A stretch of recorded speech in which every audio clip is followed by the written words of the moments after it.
তো বন্ধুগণ, এর আগের পর্বে আমরা ডাটাবেজের কানেকশনটা তৈরি করেছিলাম। তো আজকে আমরা আমাদের যে ডাটাবেজে যে আমরা ডাটাগুলো ইনসার্ট করেছিলাম গুই মোডে, আমরা এগুলোকে রিড করব। তো কিভাবে রিড করতে হয়, তো তার জন্য আমরা একটা টেবিল তৈরি করে নেই। তো টেবিলের মধ্যে ডাটাগুলো রিড করে আমরা শো করব। তো সাপোজ ধরুন আমরা একটা টেবিল তৈরি করে নিই। এখানে টেবিল টেবিল HTML ফর্মে আমরা একটা ক্লাস দিয়ে নিই। সাপোজ টেবিলের মধ্যে কি ক্লাস হবে, সাপোজ এখানে আমরা দিয়ে নিয়েছিলাম, এখানে এই যে টেবিল 1 আমরা করে নিয়েছিলাম, তাই না? তো আমরা টেবিল 1 দিয়ে নিলাম। ওকে, তো এখানে টেবিল 1 দিলাম। তো এটার উইথ আমরা কতটুকু দিয়েছি টেবিল 1 এর, আমরা একটু দেখে আসি। টেবিল 1 উইথ দিয়েছি, তো আমরা উইথটাকে 100% করে দিই। ওকে, ফাইন, 100% করে দিলাম। তো টেবিল 1 নিলাম। এখানে আমরা কি করব, প্রথমে সাপোজ আমরা এখানে নেব যে টিয়ার। ওকে, টিয়ার। তো টিয়ার নিলাম, তারপরে আমরা লিখব যে টিএইচ অর্থাৎ টেবিল হেডার। তো টেবিল হেডার অবশ্যই এটার ইনটেক হবে। তো টেবিল হেডারের মধ্যে সাপোজ প্রথমে হবে নেম, তারপরে হবে ইমেইল, তারপরে হবে স্কিল, তাই না? স্কিল অর্থাৎ এই যে আমাদের টেবিলের মধ্যে যে ডাটাগুলো আছে, যে ফিল্ডগুলো আছে, অ্যাকচুয়ালি যে নেম, ইমেল, স্কিল, তাই না? এগুলো আমরা নিলাম। তো এগুলো নিলাম, এগুলোর একটু উইট আমরা দিয়ে নিই এখানে। উইট সাপোজ আমরা এখানে কি কি নিচ্ছি ডাটাবেসে, একটা একটা দুটা তিনটা মাত্র নিলাম, তাই না? নেম নিলাম, ইমেল নিলাম, আর কি নিলাম, স্কিল নিলাম, তিনটা নিলাম, তাই না? তো আমরা তিনটা নিলে অথবা আমরা এখানে যে কাজটি করতে পারি, আমরা প্রথমে একটা সিরিয়াল নাম্বার দিয়ে নিতে পারি। টিএইচ ওকে, সিরিয়াল নাম্বার একটা দিয়ে নিলাম জাস্ট। ওকে, ফাইন। তো উইথ সাপোজ যেহেতু এখানে 4টা আছে, তাই না? তো 4টা 25% করে আমরা দিয়ে নিতে পারি এটা, তাহলে সমান সমান ভাগে ভাগ হয়ে যাবে। 25% করে দিলাম।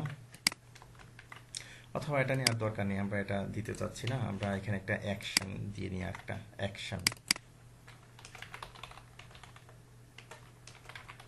অ্যাকশন দিলাম। ওকে, তো এই গেল। তো তারপরে হবে কি টিয়ার। তো টিয়ারের মধ্যে আমরা নেব হচ্ছে টেবিল ডাটা নেব আমরা। ওকে, টিডি, তারপরে টিডি, তাই না?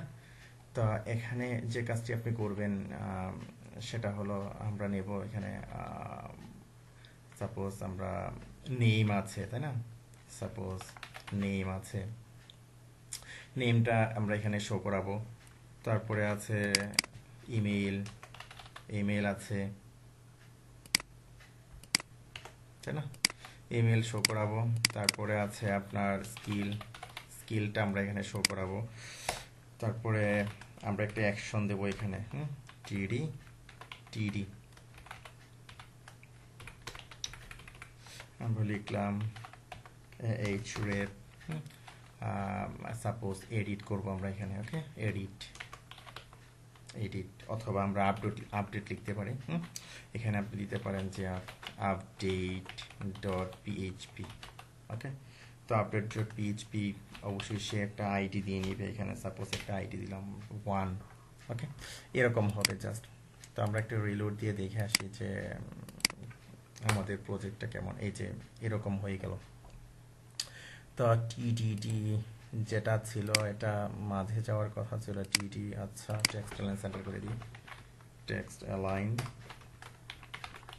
সেন্টার। ওকে, টেক্সট অ্যালাইন সেন্টার করে দিলাম। এই যে সেন্টার চলে আসলো, এখানে নেমগুলো বসবে, ইমেলগুলো বসবে, স্কিলগুলো বসবে। এখন আমি ডাটাবেস থেকে কীভাবে নিয়ে আসবো, তার জন্য প্রথম আপনাকে যে কাজটি করতে হবে, আমরা এই যে আমরা ডাটাবেস ক্লাসটা তৈরি করেছি, ক্লাসের একটা অবজেক্ট তৈরি করবো আমরা এখানে। যেমন ধরুন আমি আরেকটা পিএইচপি ব্লক নিয়ে নিই, আগেরটা যেরকম আছে এরকমই থাক। হ্যাঁ, পিএইচপি ব্লক একটা নিয়ে নিলাম। তো পিএইচপি ব্লক নেওয়ার জন্য আমরা কিভাবে একটা ক্লাসের অবজেক্ট তৈরি করতে হয়, অর্থাৎ এই যে আমাদের ডাটাবেস ক্লাসটা আছে অবজেক্ট কিভাবে তৈরি করতে হয় সেগুলো আপনারা শিখেছেন, আমি আপনাদের শিখিয়েছি। কি করতে হবে, নিউ কিওয়ার্ড দিতে হবে, তারপরে ক্লাসটি দিতে হবে, তারপর ব্র্যাকেট দেন অথবা তারপরে একটা কোলন দেন। তো এটাকে অবশ্যই কি করবেন, একটা ভেরিয়েবলের মধ্যে রাখবেন। আমরা দিব যে ডিভি, ওকে, ডিভি ভেরিয়েবলের মধ্যে আমি এটাকে রাখলাম। তো এই ভেরিয়েবলের মধ্যে রাখার পর এখন আমি যে কাজটি করব, এই যে এখানে দেখুন যে ডাটাবেজের মধ্যে কিন্তু আমার এই ভ্যালুগুলো আছে। তো আমাকে অবশ্যই কি করতে হবে, এটাকে রিড করতে হবে। তো রিড করার জন্য কি করতে হবে, কুইরি করতে হবে। সাপোজ আমি একটা ভেরিয়েবল নিলাম, কি কুইরি, ওকে, কুইরি একটা ভেরিয়েবল নিলাম। তারপরে এখানে আমি কি সিলেক্ট কুইরি চালাবো। আমি লিখলাম সাপোজ সিলেক্ট, ওকে, সিলেক্ট স্টার অর্থাৎ অল, তারপরে লিখলাম যে কি ফ্রম, কোত্থেকে নিয়ে আসবে ওই টেবিলের নামটা এখন আপনাকে দিতে হবে। কোন টেবিল, এই যে টিভিএল ইউজার, ওকে, টিভিএল ইউজার আমি কপি করলাম, কপি করে আমি এখানে দিয়ে দিলাম। ওকে, এখান থেকে সবগুলো নিয়ে আসলো। তো নিয়ে আসার পর এখন এটাকে আপনাকে কুইরি ফাংশনের মধ্যে দিতে হবে, অর্থাৎ এরকম আপনাকে লিখতে হবে। যেমন ধরুন এরকম কুইরি ফাংশনের মধ্যে আপনাকে আবার এটাকে দিতে হবে। তো আমি এটাকে আরো ডাইনামিক করে ফেলবো। তার জন্য আমি যে কাজটি করব, সাপোজ আমি ডাটা রিড করছি, এখানে রিড করছি ডাটা, রিড ইকুয়াল টু আমি লিখলাম যে আমি একটা মেথড তৈরি করব এখানে। সাপোজ ধরুন এই যে এখানে একটা মেথড তৈরি করব। তার আগে যে আমার ক্লাসের যে আমি এখানে ইনস্ট্যান্স তৈরি করলাম, অর্থাৎ এটা কিন্তু ইনস্ট্যান্সিয়েশন করলাম আমি এখানে। হ্যাঁ, এটা কিন্তু এমনি এমনি লোড হবে না, আমাকে অবশ্যই কি করতে হবে, এই যে কানেকশন যেটা আছে, হ্যাঁ, আমি যে কানেক্ট যে মেথডটা আমি তৈরি করেছি প্রাইভেট, এটাকে কি করব, আমি এটাকে এই যে ডাটাবেস ক্লাস, এই ক্লাসের একটা কনস্ট্রাক্টর তৈরি করে এর মধ্যে আমি এটাকে দিয়ে দেবো।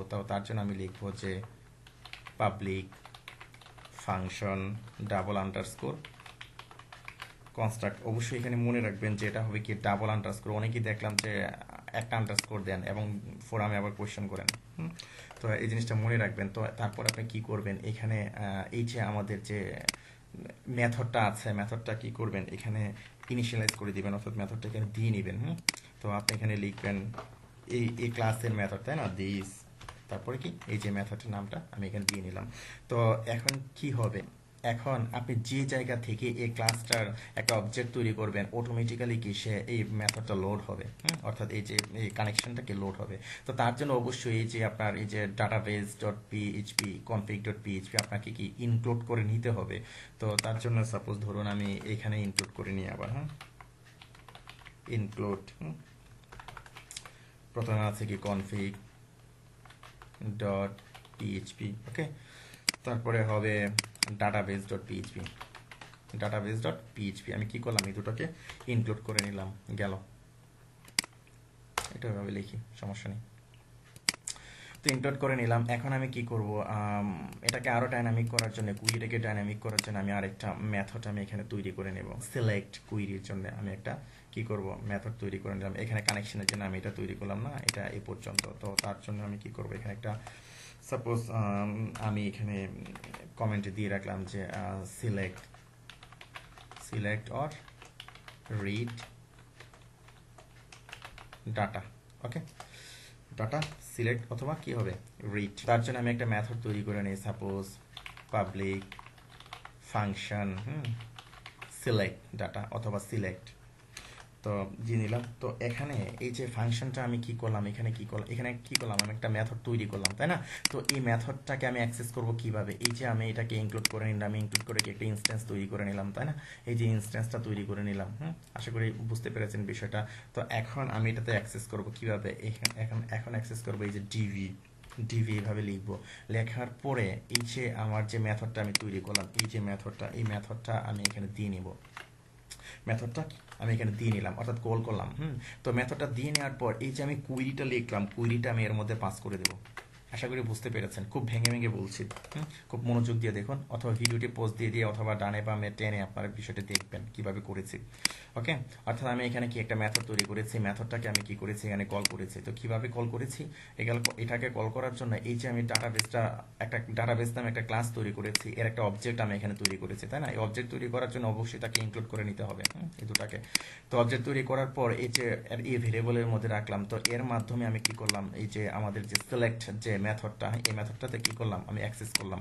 তো অ্যাক্সেস করার সময় আমি কি করলাম, এই যে কুইরি, অর্থাৎ এই যে কুইরিটা করলাম, এটা পাস করে দিলাম। ওকে, তো এই প্রসিডিউরগুলো মুখস্থ করে রাখবেন, কারণ পরবর্তীবার যতগুলো প্রজেক্ট দেখানো হবে দেখা গেল যে এই প্রসিডিউর, এই কনভেনশনটাই ফলো করা হবে আপনাদের জন্য। হ্যাঁ, মডেল ভিউ কন্ট্রোলার করে কিভাবে অবজেক্ট ওরিয়েন্টেড পিএইচপিতে কাজ করবেন সেটা অনেক পরে আমি আপনাদেরকে দেখাবো। আগে আপাতত এখন যে কনভেনশনে করা হচ্ছে কোডগুলো, এগুলো দেখলেও আপনাদের হয়ে যাবে।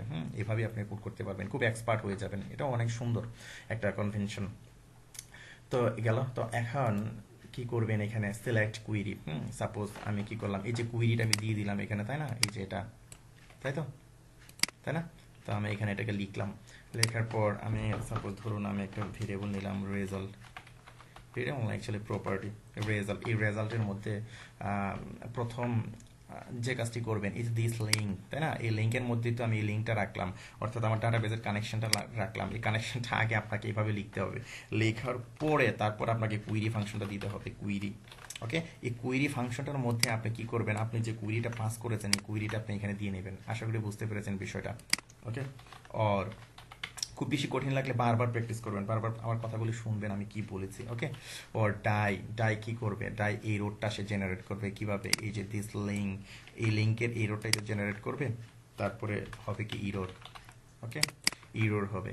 তো ইরোরটা আমি চাচ্ছি যে একটা স্পেসিফিক ওই লাইনটাতে শো করুক। তো পিএইচপির বিল্ড ইন অনেক কিছু ফাংশন আছে বা আছে যেগুলো আপনি গুগল সার্চ করে দেখে নিতে পারেন, যেমন লাইন। ওকে, মানে স্পেসিফিক ওই লাইনটা সে শো করবে, কোন লাইনে এই রোডটা হয়েছে। গেল, এখন কি করলাম, আমি কি করলাম, এখানে কুইরি ফাংশনটা আমি চালানোর পরে এখন যদি সে কি ডাটা যখন থাকবে তখন কি করবে, যেমন সাপোজ এখানে কি আছে, রেজাল্ট আছে, তাই না? রেজাল্ট, তো এই রেজাল্টের মধ্যে আমি কি রাখলাম, আমি এটাকে রাখলাম এই ভেরিয়েবলের মধ্যে, তাই না? তো এখন মাই স্কলের নাম রো, নাম underscore rows, build in function my scalar is greater than zero, অর্থাৎ নাম রো ডাটা যদি ইনসার্ট থাকে, অর্থাৎ এটা যদি খালি না থাকে, জিরোর চেয়ে বড় হয় যদি হয়, তখন কি করবে, এটা রিটার্ন করবে, এটাকে রিটার্ন করবে। ওকে, রেজাল্টটা রিটার্ন করবে, অথবা কি করবে সে রিটার্ন করবে না কোনো কিছু, অথবা ফলস রিটার্ন করবে, এটা ফলস রিটার্ন করবে, রিটার্ন ফলস। আশা করি বুঝতে পেরেছেন বিষয়টা। এই গেল সিলেক্টের কাজ। আমরা সিলেক্টের কাজটুকু কি করলাম। ওকে, ওকে ফাইন। তো আচ্ছা, এখানে আমরা একটা ভুল করেছিলাম, সেটা হলো আমি কপি করে নিয়ে আসছিলাম, তো এটা ইউজার হবে। হ্যাঁ, ইউজার ডিবি নেম। ওকে, সব ঠিকঠাক আছে। তো আমি ডাটা কি করলাম, এখানে কুইরি করে ডাটা করলো কি রিড করলাম। তো রিড করার পর আমি কি করব, ডাটাটা শো করব। তো শো করবেন কিভাবে, তো সাপোজ ধরুন আমি কোথায় রাখলাম, রিড করে এখানে রাখলাম। ওকে, কপি করলাম, এটা এই পর্যন্তই থাক। এটা কপি করলাম। তা কপি করার পর আমি কোথায় রাখতে চাচ্ছি, আমি চাচ্ছি এই যে এখানে রাখতে চাচ্ছি, তাই না? তো এখানে আমি একটা পিএইচপি ব্লক নেব, এখানে আমি শো করাবো, তাই তো? পিএইচপি ব্লক নিলাম, যে ইফ, অর্থাৎ যদি রিড করে তখন সে কি পরবর্তী প্রসিডিউরে যাবে, ইফ রিড। তো এখানে আমি কি করলাম, এটা হলো আপনার পিএইচপি, তাই তো? তো পিএইচপির মধ্যে আমি পিএইচপি ক্লোজ করে দিলাম, আর এটা হলো এইচটিএমএল। তো এইচটিএমএল এর পরে আবার পিএইচপিটা আমি এখানে ক্লোজ করলাম, সেকেন্ড ব্র্যাকেটটা গেল। তো এখন আবার আপনি লিখবেন যে সাপোজ ধরুন আমি এখানে লিখছি যে পিএইচপি হোয়াইল লুপ। ওকে, হোয়াইল লুপটা আমি এখান থেকে স্টার্ট করলাম। যদি স্টার্ট করার পরে সাপোজ আমি এটাকে এখানে ক্লোজ করে দিলাম, আর এখানে সাপোজ একটা এলস দিয়ে নিতে পারি আমি, এটা এখানে একটা মেসেজ আমি শো করাতে চাচ্ছি।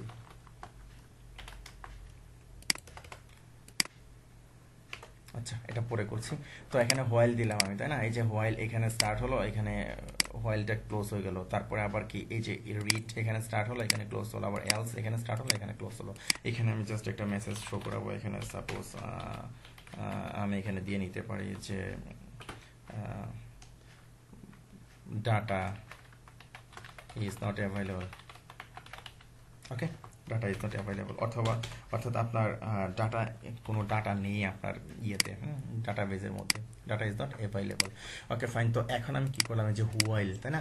তো হোয়াইলের মধ্যে আমি ডাটাগুলো কিভাবে নিয়ে আসবো, আমি এখানে লিখলাম সাপোজ রো অথবা রিড ডাটা, আপনি যে কোনো একটা ভেরিয়েবল নিতে পারেন। তো রো দিলাম, তো ডাটাগুলো সিলেক্ট করে আমি রেখেছিলাম কোথায়, এই যে রিডের মধ্যে আমি রেখেছিলাম, তাই না?